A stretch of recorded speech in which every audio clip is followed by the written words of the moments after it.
ಆತ್ಮೀಯ H60 ನ್ಯೂಸ್ನ ವೀಕ್ಷಕರೇ, ನಾನು ನಿಮ್ಮವ ಇವತ್ತು ಮಲ್ಲಪ್ಪ ಜೊತೆ ಅವರು ಮತ್ತು ಆದಿತ್ಯ ಠಾಕ್ರೆ. ಯಾರು ಗೊತ್ತಲ್ಲ ಆದಿತ್ಯ ಠಾಕ್ರೆ?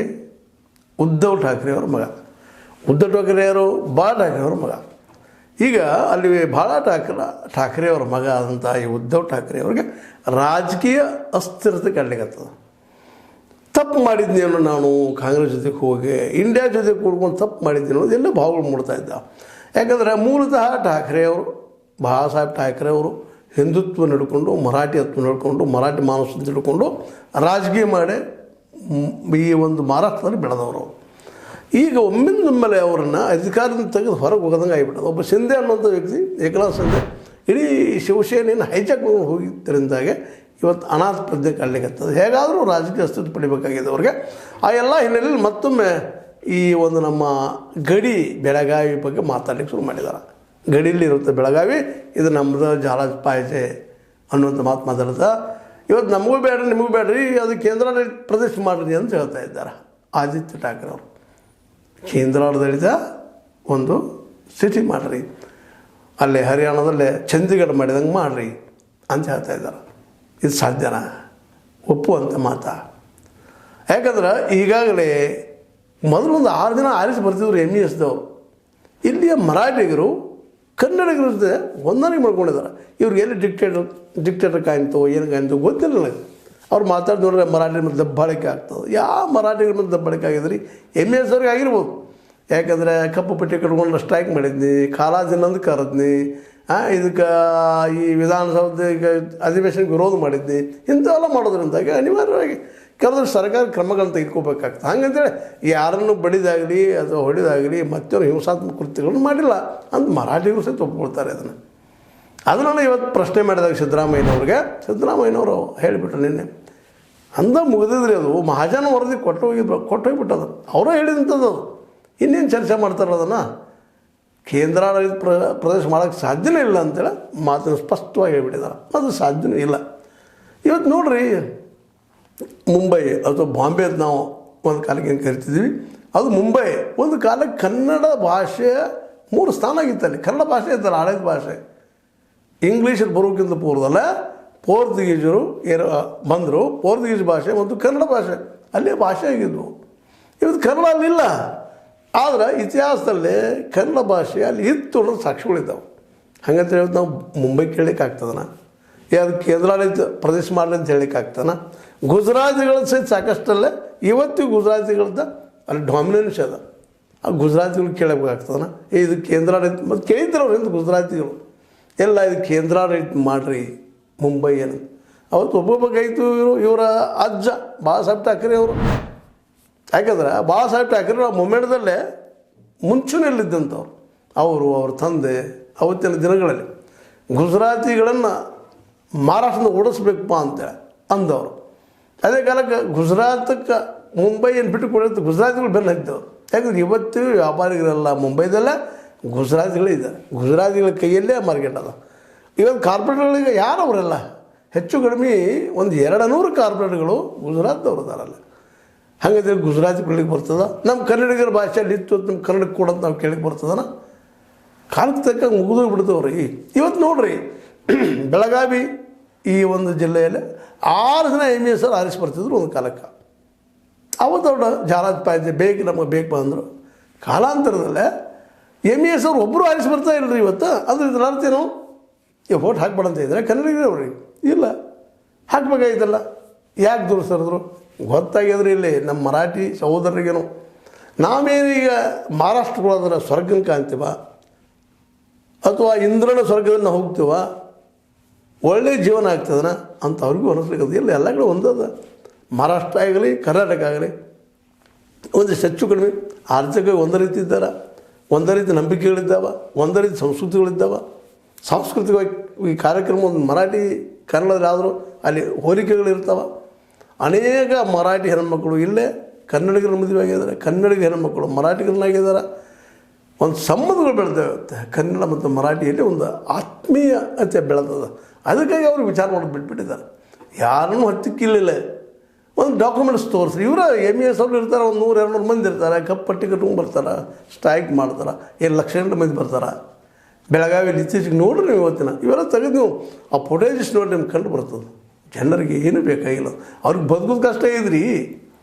ಕಾಂಗ್ರೆಸ್ಸಿನ ಆಡಳಿತಾಗಂತ ಮೊದಲು ಸೋತು ಪಾಪ ಮೋದಿ ಅವ್ರು ಕೊಟ್ಟು ನಮ್ಗೆ ಒಳ್ಳೇದಾಗ್ತದೆ ಎಲ್ಲರೂ ಓಟ್ ಹಾಕಿದ್ರು, ನಾವು ಹಾಕಿದ್ವಿ, ನೀವು ಹಾಕಿದ್ರಿ, ಎಲ್ಲರೂ ಕೂಡ. ಇವತ್ತು ಕಾಂಗ್ರೆಸ್ಗಿಂತ ಏನು ಭಿನ್ನ ಆದ ಆಡಳಿತ ಕೊಡ್ತಾ ಇದ್ದಾರೆ ನಮ್ಮ ಇವರು ಮೋದಿಯವರು. ಇವತ್ತಲ್ಲಿ ಶಿವಸೇನೆ ಅವ್ರದ್ದು ಗೌರ್ಮೆಂಟ್ ಅದ, ಮೋದಿ ಶಿವಸೇನೆ ಒಂದು ಕಡೆ ಕೂಡಿದ್ದಂಥವ್ರು, ಅವರೇನು ಒಳ್ಳೆ ಆಡಳಿತ ಕೊಡ್ತಾ ಇದ್ದಾರಲ್ಲೇ. ಇವನ್ ಕಾರ್ಪೊರೇಟ್ಗಳೆಲ್ಲ ಗುಜರಾತ್ದವ್ರು ಇದ್ದಾರಲ್ಲ, ಮುಂಬೈಯಲ್ಲೇ ಈ ಒಂದು ಹೋರಾಟವನ್ನು ಮಾಡಿದ್ದು ತಮ್ಮ ಕೈಲಾದ ಅಧಿಕಾರ ಉಳಿಸೋದ್ರೊಳಗೆ ಮಹಾರಾಷ್ಟ್ರದ ಒಂದು ಶಿವಸೇನೆ ಹೊಡೆದವ್ರು ಅವರು, ಅದು ಗುಜರಾತಿಗಳಿಬ್ಬರು, ಶಾ ಮತ್ತು ಮೋದಿ ಅವರು. ಅವ್ರ ಬಗ್ಗೆ ಏನು ಮಾತಾಡ್ತಾ ಇಲ್ಲ. ಉದ್ಧವ್ ಠಾಕ್ರೆ ಏನು ಮಾತಾಡಿದ್ರು, ಉಳಿದವ್ರು ಯಾರು ಮಾತಾಡಲಿಲ್ಲ. ತಮ್ಮ ಸ್ವತಃ ತಪ್ಪಿನ ತಾವು ದೇವಳಿದ್ದಾರೆ ವಿನಃ ಇನ್ನೊಬ್ಬರಿಂದ ಅಲ್ಲ. ಇಲ್ಲಿ ಕರ್ನಾಟಕದಲ್ಲೂ ಅಷ್ಟ ಆದಿತ್ಯ ಠಾಕ್ರೆ ಅವ್ರ ಮೇಲಿನ ಮೇಲೆ ಈ ಮಾತನ್ನು ಮಾತಾಡೋದು ತಪ್ಪು. ಕೇಂದ್ರಾಡಳಿತ ಪ್ರದೇಶ ಮಾಡಿರಿ ಅಥವಾ ಬೆಳಗಾವಿ ನಮ್ಗೆ ಕೊಡ್ರಿ ಅನ್ನೋ ಮಾತನ್ನು ಬಿಟ್ಟು ಬಿಡುವಂಥ ವಿಷಯ ಹೋಯ್ತದೆ ಇತಿಹಾಸ ಗರ್ಭದಲ್ಲೇ. ಇನ್ನು ಮುಂದೆ ಭವಿಷ್ಯ ಏನಾಗ್ತದೆ ನೋಡುವಂಥದ್ದು. ಅದನ್ನು ಜೀವಂತಿರುವಂಥದ್ದು ಏನೂ ಅವಶ್ಯಕತೆ ಇಲ್ಲ. ಯಾಕೆ ಇಲ್ಲಿ ಜನರಿಗೆ, ಇಲ್ಲಿ ಮರಾಠಿ ಸಹೋದರರಿಗೆ ಅದರ ಅವಶ್ಯಕತೆನೇ ಇಲ್ಲಿ ಇವತ್ತು. ಯಾಕಂದರೆ ಅಲ್ಲೂ ಡೆವಲಪ್ಮೆಂಟ್ ಚಲೋ ಅದ, ಬೆಳಗಾವಿಯಲ್ಲಿ ಅವ್ರಿಗೆ ಬದುಕು ಚಲೋ ಅದ, ಒಳ್ಳೆ ಇಲ್ಲಿ ಆಡಳಿತ ಕೊಡೋದ್ರಿಂದ, ಗಡಿ ಭಾಗದಲ್ಲಿ ಇರೋದರಿಂದ ಕೆಲವೊಂದಿಷ್ಟು ಸವಲತ್ತುಗಳು ಅವ್ರಿಗೆ ಸಿಗ್ತಾ ಇದ್ದಾವೆ. ಮತ್ತು ಮರಾಠಿ ಶಾಲೆಗಳು ಇಲ್ಲಿ ಯಾವ ಮುಚ್ಚಲಿಗೆ ಹೋಗಿಲ್ಲ, ಮರಾಠಿ ಶಾಲೆಗಳು ಕೊಟ್ಟಿದ್ದಾರೆ ಅವಕಾಶಗಳನ್ನ. ಜೊತೆಗೆ ಮರಾಠಿಗಳು ಇಲ್ಲಿ ಉದ್ಯೋಗ ಸಿಗ್ತಾವಂತ ಇವ್ರು ಕನ್ನಡನೂ ಕಲಿತಾ ಇದ್ದಾರೆ, ಅನೇಕರಿದ್ದಾರೆ. ನಾವು ಎಲ್ಲಿ ಹೋದರೂ ಸಿಗ್ತಾ ಇದ್ದಾರೆ ಇವತ್ತು. ಇಂಥ ಪ್ರಸಂಗದಲ್ಲೇ ಬೆಳಗಾವಿಯನ್ನು ಬಿಟ್ಟುಕೊಡೋದು ಮಾತಿಲ್ಲ. ಈಗಂತೂ ವಿಧಾನಸೌಧನೂ ಅಲ್ಲಿ ಬಂತು, ಸುವರ್ಣಸೌಧ ಅಂತ ಕರಿತೀವಿ, ಮತ್ತೇನೋ ಕರಿತೀವಿ, ಅದು ಬಂದದ, ಹೈಕೋರ್ಟ್ ಬಂದದ. ಮತ್ತೇನು ಬೇಕ್ರಿ ಇಲ್ಲೇ ಉದ್ಯೋಗ ಸೃಷ್ಟಿ ಆಗ್ಲಿಕ್ಕೆ ಹೆಚ್ಚಿದಾವೆ. ಮಹಾರಾಷ್ಟ್ರದಲ್ಲಿ ಉದ್ಯೋಗ ಒಮ್ಮೆಗೆ ಬರೋದಿಲ್ಲ, ಅಲ್ಲಾದ್ರೂ ಸಹಿತ ಬಾರ್ಡರ್ದಲ್ಲಿ ಅಂಥ ಡೆವಲಪ್ಮೆಂಟ್ ಇಲ್ಲ. ಇವತ್ತು ನಾವು ಕರ್ನಾಟಕದಲ್ಲಿ ನೋಡ್ರಿ, ಸೊಲ್ಲಾಪುರದಲ್ಲಿ ನೋಡ್ರಿ, ಅಥವಾ ಇನ್ನುಳಿದ ಈ ಒಂದು ಅಕ್ಕಲಕೋಟೆ ನೋಡ್ರಿ, ಇವೆಲ್ಲ ಏರಿಯಾದಲ್ಲಿ ಅಲ್ಲಿ ಪಾಪ ಬಡ್ತಂದು ಒದ್ದಾಡ್ತಾ ಇದ್ದಾರೆ. ಹೀಗಾಗಿ ಅಲ್ಲಿಯ ಕನ್ನಡಿಗರು ನಾವು ಮಹಾರಾಷ್ಟ್ರಕ್ಕೆ ಹೋಗ್ತೀವಿ, ನಮ್ಗೆ ಬಿಟ್ಟು ಇದು ಅಲ್ಲಿ ಕನ್ನಡಿಗರು ಮಹಾರಾಷ್ಟ್ರ ಬಿಟ್ಟು ನಾವು ಹೋಗ್ತೀವಿ, ಕರ್ನಾಟಕ ನಮಗೆ ಕಳಿಸ್ರಿ ಅಂತ ಹೇಳ್ತಾ ಇದ್ದಾರೆ. ಕನ್ನಡ ಶಾಲೆಗಳೆಲ್ಲ ಮುಸ್ತಾ ಇದ್ದಾರೆ. ಇಲ್ಲಂತೀರಿ ಅಕ್ಕಲಕೋಟೆ ಆಯಿತು, ಕನ್ನಡ ಆಯಿತು, ಇನ್ನೊಂದು ಜಿಲ್ಲೆಗಳಲ್ಲೆಲ್ಲ ಜತ್ನಲ್ಲಿ ಒಂದು ಜನ ಅವ್ರು ಸಂಘಟನೆ ಮಾಡ್ಕೊಂಡಿದ್ದಾರೆ. ನಾವು ಕರ್ನಾಟಕ ಹೋಗ್ತೀರಪ್ಪ, ನಮ್ದು ಬಿಡ್ರಿ ನಮಗೂ ಇವು ಸಿಗ್ತಾವಿಲ್ಲ, ಗ್ಯಾರಂಟಿಗಳು ಸಿಗ್ತಾವೆ ಅಂತಾರೆ. ಇವೆಲ್ಲ ಇವನ್ನ ಈ ಭಾಗದಲ್ಲೇ ಇವಾಗ ಸಿದ್ದರಾಮಯ್ಯರು ಹೋದರೆ ಎಲ್ಲರೂ ಕನ್ನಡದಲ್ಲಿ ಅವ್ರ ಬೆನ್ನತ್ತಿ ಕೂಗ್ತಾ ಅಡ್ಡಾಡ್ತಾ ಇದ್ದಾರೆ, ತಿರುಗ್ತಾ ಇದ್ದಾರೆ, ನಿಮ್ಮನ್ನು ತೊಗೊಳ್ರಿ ಅಂತೇಳಿ. ಮತ್ತು ಇಂಥ ಪ್ರಸಂಗ ಇದ್ದಾಗ ಅವರು ನಮ್ಮ ಕನ್ನಡವನ್ನು ಪ್ರೀತಿ ಮಾಡ್ತಾ ಇದ್ದಾರೆ ಬಾರ್ಡರ್ದಲ್ಲಿ ಇದ್ದಂಥವ್ರು. ನಾವು ಅವ್ರ ಮರಾಠಿಯನ್ನು ಪ್ರೀತಿ ಮಾಡ್ತಾಯಿದ್ದೀವಿ. ಮರಾಠಿ ದ್ವೇಷಗಳಿಲ್ಲಂತ ಯಾರೂ ಇಲ್ಲ. ಇವರು ಕನ್ನಡಿಗರು ಸಹಿತ ಮರಾಠಿಯವ್ರ ಜೊತೆ ಮಾತಾಡಲಿಕ್ಕೆ ಪ್ರಯತ್ನ ಮಾಡ್ತಾ ಇರ್ತಾರೆ. ಇದು ಭಾಳ ಗಮನಿಸ್ಬೇಕಂತ ವಿಷಯ ಇದು. ಯಾಕಪ್ಪ ಅಂತಂದ್ರೆ ಮರಾಠಿ ನಮ್ಮ ಸಹೋದರರಪ್ಪ ಅಂತೇಳಿ ಅನೇಕ ಬಾರ್ಡರ್ದಲ್ಲಿದ್ದಂಥ ಜನ ಮರಾಠಿಯಲ್ಲಿ ಸಹಿತ ತಮ್ಮ ಭಾಷೆಯನ್ನು ಇಂಪ್ರೂವ್ ಮಾಡ್ಕೊಂಡು ಬದುಕು ಮಾಡ್ತಾ ಇದ್ದಾರೆ. ಇಂಥದ್ರಲ್ಲೇ ಈ ಆದಿತ್ಯ ಠಾಕ್ರೆ ಅಂತ ತಮ್ಮ ರಾಜಕೀಯ ಲಾಭಕ್ಕಾಗಿ ಇವತ್ತು ರಾಜಕೀಯ ದಿವಾಳಿ ಎದ್ದಿದ್ದಾರೆ. ಒಂದು ಕಾಲಕ್ಕೆ ಶರದ್ ಪವಾರ್ ಯುದ್ಧ ಮಾಡ್ತಾಯಿದ್ರು, ರಾಜಕೀಯವಾಗಿ ಏನೋ ಪಡ್ಕೋಬೇಕಂತೇಳಿ ಅದನ್ನು ಮ್ಯಾಲಿಂದ ಜೀವಂತಿಟ್ಟಿದ್ರು. MES ಅವ್ರನ್ನ ಕರೆಸ್ಕೊಂಡಲ್ಲೇ ಮುಂಬೈ ಇದರಲ್ಲಿ ವಿಧಾನಸಭೆ ಚರ್ಚೆ ಮಾಡಿಸ್ತಾಯಿದ್ರು, ವಿಧಾನಮಂಡಲದಲ್ಲೇ. ಇದು ಇವತ್ತು ಸಹಿತ ಮುಂದುವರಿದ ಕಾರಣದ ತಮ್ಮ ರಾಜಕೀಯ ಸೋಲು ಇಂಥ ಭಾಷೆ ವಿಷಯನ ತೆಗೆದುಕೊಂಡು, ಹಿಂದುತ್ವನ ತೆಗೆದುಕೊಂಡು, ಜಾತೀಯತೆಯನ್ನು ತೆಗೆದುಕೊಂಡು ಇವರು ರಾಜಕೀಯ ಮಾಡೋದು ಸುತಾರಾಮ್ ತಪ್ಪು ಈ ದೇಶದಲ್ಲ. ಯಾಕಂದ್ರೆ ಈಗಾಗಲೇ ನಾವು ಸೋತ್ಸನ್ನಾಗಿದ್ದೀವಿ ಹಿಂದುತ್ವದಿಂದ, ಜಾತಿಗಳಿಂದ. ನಮ್ಮ ಡೆವಲಪ್ಮೆಂಟೇ ಇಲ್ಲಿ ಇವತ್ತು ಒಂದು ಅಗ್ರಿಕಲ್ಚರ್ ಡೆವಲಪ್ ಆಗಲಿಲ್ಲ, ಉದ್ಯೋಗ ಸೃಷ್ಟಿ ಆಗಲಿಲ್ಲ, ಬಡತನ ಹೆಚ್ಚಾಗಿದೆ, ಬೆಲೆ ಏರಿಕೆ ಆಗಿದೆ. ಇದ್ರ ಬಗ್ಗೆ ಮಾತಾಡಬೇಕಾಗಿದೆ ಇವತ್ತು. ಯಾವ್ದು ಕೇಂದ್ರಾಡಳಿತ ಮಾಡಿದ್ರೆ ಏನಾಗೋದು ಪರಕೇನೆ ಗೊತ್ತದ್ರಿ. ಇವತ್ತು ಚಂಡೀಗಢ, ಹರಿಯಾಣ ಮತ್ತು ಪಂಜಾಬ್ ನಡುವೆ ಕೇಂದ್ರೀಯ ಒಂದು ರಾಜಧಾನಿ ಮಾಡಿದ್ದಾರೆ, ಎರಡೂ ಥರದ್ದು ಕೇಂದ್ರ ಪ್ರದೇಶ ಮಾಡಿದ್ದಾರೆ. ಏನು ಅಂಥ ದೊಡ್ಡ ಡೆವಲಪ್ಮೆಂಟ್ ಆಗಿದ್ರಲ್ಲೇ ಏನೂ ಇಲ್ಲ.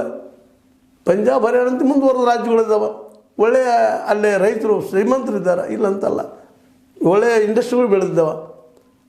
ಚಂಡೀಗಢನು ಎರಡೂ ಮಧ್ಯದಲ್ಲಿದೆ, ಅದು ಡೆವಲಪ್ ಆಗ್ತದೆ ಇಲ್ಲಂತಲ್ಲ. ನಾ ಹೇಳೋ ಉದ್ದೇಶ ಅಂದರೆ ಇಲ್ಲ, ನನಗತ್ತೆ ಅದು ಏನು ಇವತ್ತು ಅಸಾಧ್ಯ ಆದ ವಿಷಯ. ಮಹಾಜನ ವರದಿಯನ್ನು ಹೇಳಿಸಿ ಮಾಡಿಸೋರು ಯಾರಪ್ಪ, ಅದು ಬೆನ್ನು ನಿಂತವ್ರು ಯಾರು? ಅವರ ಮಹಾರಾಷ್ಟ್ರದವರು, ಮರಾಠಿಗರು. ಮತ್ತು ಇವತ್ತು ಆ ವರದಿಯನ್ನು ಒಪ್ಪುದಿಲ್ಲ ಅಂದ್ರೆ ನಾವು ಏನು ಹೇಳಬೇಕಾಗಿದೆ? ಕೋರ್ಟ್ ಹೋಗ್ತೀವಿ, ಹೈಕೋರ್ಟ್ ಹೋಗ್ತೀವಿ, ಸುಪ್ರೀಂ ಕೋರ್ಟ್ ಹೋಗ್ತೀವಿ. ನೀವು ಹೋದವ್ರು ಸುಪ್ರೀಂ ಕೋರ್ಟ್ಗೆ ಹೋದವ್ರು ಯಾರು? ನೀವು. ಅದಕ್ಕೆ ಆದಿತ್ಯ ಠಾಕ್ರೆ ಆಗಿರ್ಬೋದು, ಉದ್ಧವ್ ಠಾಕ್ರೆ ಆಗಿರ್ಬೋದು, ಏಕನಾಥ್ ಶಿಂದೆ ಅವರಾಗಿರ್ಬೋದು, ಶರದ್ ಪವಾರ್ ಅವರಾಗಿರ್ಬೋದು, ಕೇವಲ ರಾಜಕೀಯ ಮಾಡೋದು ಅವಶ್ಯಕತೆ ಇಲ್ಲ. ಅದು ಮಾಡೋದ್ರಿಂದ ಲಾಭ ಆಗೋದೂ ಇಲ್ಲ. ಇಲ್ಲೇ ಕನ್ನಡಿಗರು ಮತ್ತು ಮರಾಠಿಗರು ಅತ್ಯಂತ ಒಂದೇ ಮನೆಯ ಸಹೋದರರಾಗಿದ್ದಾರೆ. ಅವರಲ್ಲಿ ಯಾವುದೇ ರೀತಿ ಭಿನ್ನಮತ ಇಲ್ಲ. ಮತ್ತು ಇಲ್ಲಿ ಸರ್ಕಾರ ಏನದಲ್ಲ, ಅವ್ರನ್ನ ದಬ್ಬಾಳಿಕೆ ಮಾಡಿ ಬಾಯಿ ಮುಚ್ಚಿಸ್ತಾ ಇಲ್ಲ. ಇದು ಸ್ಪಷ್ಟ ತಿಳ್ಕೊಡು. ಸಿದ್ದರಾಮಯ್ಯನವರಂತೆ ಆ ಹಿಂದಿನ ಮುಖ್ಯಮಂತ್ರಿಗಳಾಗಲಿ ಸಹಿತ ಈ ಬೆಳಗಾವಿಯಲ್ಲಿ ಕನ್ನಡ ಬೆಳೆಯೋದಕ್ಕಾಗಿ ಮತ್ತು ಮರಾಠಿ ಉಳಿಯೋದಕ್ಕಾಗಿ ಎರಡೂ ಕೆಲಸ ಮಾಡ್ಕೊಂಡು ಬಂದಿದ್ದಾರೆ.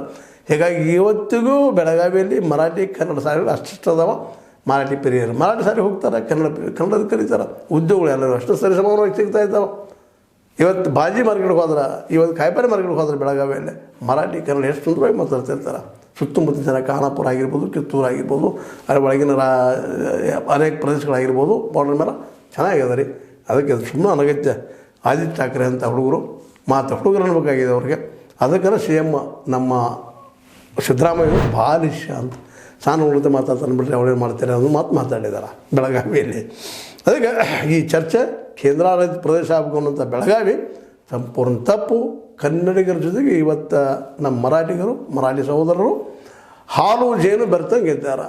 ಏನು ಬೇಕು ಅದನ್ನು ಬಂದು ನೋಡ್ಕೊಂಡು ಹೋಗಲಿ ಅಂತ ಹೇಳ್ತಾ, ಇದು ನಿಮ್ಗೆ ಲೈಕ್ ಆಗಿರ್ಬೋದು. ಲೈಕ್ ಮಾಡಿ, ಶೇರ್ ಮಾಡಿ, ಕಮೆಂಟ್ ಮಾಡಿರಿ. ಜೊತೆಗೆ ಸಬ್ಸ್ಕ್ರೈಬ್ ಹೋಗಬೇಡ ಅಂತ ಹೇಳ್ತಾ, S16 ನ್ಯೂಸ್ ಇದು ಸತ್ಯದ ಕೈಗನ್ನಡಿ. ವಂದನೆಗಳು.